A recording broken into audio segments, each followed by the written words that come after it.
And we continue on this Saturday morning, the Joy Jones Show on UTV 44, coming to you from Mugshots Grill and Bar on Airport Boulevard. And as we continue this bye week here, let's take a look at the defense. And again, we alluded to the fact that against Arkansas State, who's statistically one of, if not the best offenses in the Sun Belt Conference, really shut them down most of the afternoon.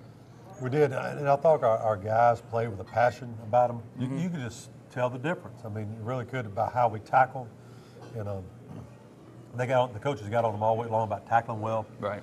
And I thought we really played physical. We knew what we were doing. I think our guys went into this game with even extra film study. You know, we always study a lot of film. They did a lot more on their own, and it showed in the game. So that's a great lesson for our guys. Yeah. And spend as much time as you can to know your opponent. If you had to ask somebody, what's our defense, what would you hope that they would say? What style? Or yeah, or just what they are? Tell us about the South Alabama defense. Well, I think that bottom line, I think we really are kind of a blitz team, and I don't mean by selling everybody out. I think we need to get guys moving toward the football. And I think Coach Shearer figured that out last week. Felt like that bringing an extra guy at time, letting our guys move and just get after the ball carrier. I think they play better that way. And so I think that was what we are, just kind of a blitz team, and it plays real physical. And so I'm real proud of the way we're playing right now. I asked you about the clown on offense. Is there a clown on defense, somebody that's always always having a little too much fun out there? Well, you know, one of the guys is who's kind of a quiet clown is Randon Carnathan. I know he's right? hurt right now. Yeah, Randon, yeah. He kind of cuts little jokes on you, and you don't realize he's doing it to you, you know, and he gets you in. We got some really good guys, especially the senior class, guys with smiles on their faces, really just have a good time and work the tails off and have a great time. Absolutely. All right, glad to bring in our Associate AD for Sports Medicine, Miss Jenny Frisbee. How you doing, Jenny? Hi, how are you? I'm good. Look, no offense to you, okay? But it's nice when I don't have to talk to you on the sidelines because that means everybody is healthy and happy. And I got to imagine the coaches are the same way, right? Yeah, absolutely.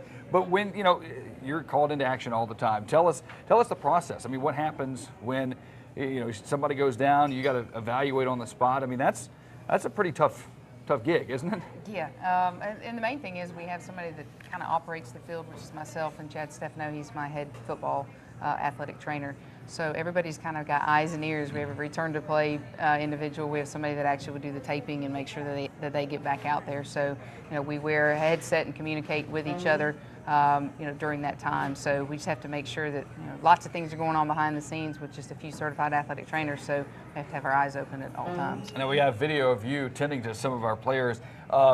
Take us through that moment. I mean, you know, you're running out there, and you know, certainly you're a fan too. You're you know, obviously doing your job, but you're a fan too. You don't want any of these guys to get hurt. What's going through your head? Right. Actually, I was kind of at a bad angle when Montavious went down on that clip before that, and so I had to run a pretty significant distance to get to him, and saw the blood on his shin and made a joke that you're going to have to sit here for just a second, let me catch my wind, because I'm a little tired, Montavious. So that kind of made him laugh.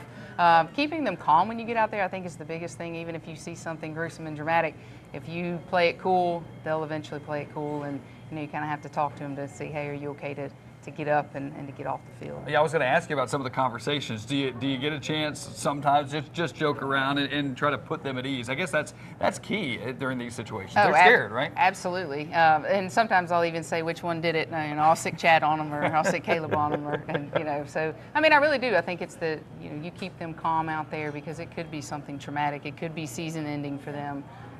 You know, and a lot of them that haven't ever experienced pain and hurt. They're in a bad situation, but you have to talk to them and see, you know, what's wrong, how does it feel, so you can make that evaluation. And Coach, tell us about the typical interaction you have, not only with Jenny, but with the medical staff. Well, first of all, I'll go back to when I first met her on interview, and the first question she asked wasn't anything about coaches, just, how do you feel about a female trainer? And I said, I feel great. I said, heck yeah. I said, what else was I going to say in an interview, you know? But she's worked out really good. I tell you, from the standpoint of knowing what she's doing with the training aspect, great. That's obvious. But the thing that I think people don't realize is her relationships with the players. She's kind of like a mama to the guys, and they'll say things to her they won't say to me, they won't say to our coaches. And it's good to have somebody like her involved, and she gets to know them. She's with them probably a lot more than we are at times. And so she can talk to them about things. They can talk to her about their problems. Right. And so it's just kind of like the mother hen. That's good. How you like that, mother hen? Hey, they call me Mama J, so I don't take offense to it at all. All right, loaded question, but on game day, take us through game day. I know we only have about 15 minutes left of the show, so I know it's more than that. But there's a lot that goes into it, and you're there before everybody, you're there after everybody. I mean, it's a long day. Right. We set up at the Battle House on Friday nights, and we send Chad Stefano, our head football guy, goes down there with one of our interns, Debbie Mitchell. So they do everything on Friday night, set up prior to the meal and prior to the movie, do a little treatment session just like you take the training room to the hotel. Everyone else goes to set up. I think setting up's probably the most integral thing that we do on game day prior to actually getting the guys ready. You got to set the fans up, the water up, the Gatorade's got to be set up, the food's got to be laid out. Everything is so meticulous. I call Chad my checklist man because he's got everything organized, and you got to get it off the truck and get it set up, especially since we're at Ladd. The guys get there about 2 hours before game time, and that's when we're taping and we're bracing and we're having our one-on-ones with the guys to make sure that they're ready for the game and locked in. So other than that, you don't do much. No, I don't know much at all. That's about it.